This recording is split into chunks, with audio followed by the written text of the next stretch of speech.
दुपारचा खूप छान पाऊस पडत होता. मग हे जाऊन खेकडे घेऊन आले आणि बघा किती मोठे मोठे खेकडे.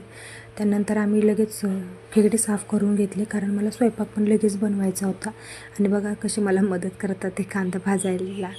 तुमचे नवरे असंच मदत करतात का? मला नक्की कमेंट करून सांगा. त्यानंतर छान मसाला भाजून घेतला आणि त्याला छान बारीक वाटून घेतलं. आणि कधी पण मसाला असं तेलामध्ये छान परतून घेतला ना की मग त्याला तरी पण छान येते.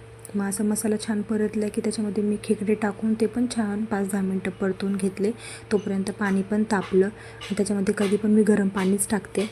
गरम पाणी टाकून ते चांगलं शिजवून घेतलं. ते शिजेपर्यंत मी भाकरी भात वगैरे सगळं करून घेतलं होतं.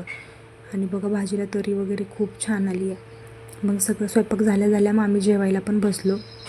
आणि पिल्लू बघा कसं खेकडे खाते. तिला खेकडे खूप आवडतात. जेवण झाल्यानंतर शाहू रोज बेबीला झोपी घालते.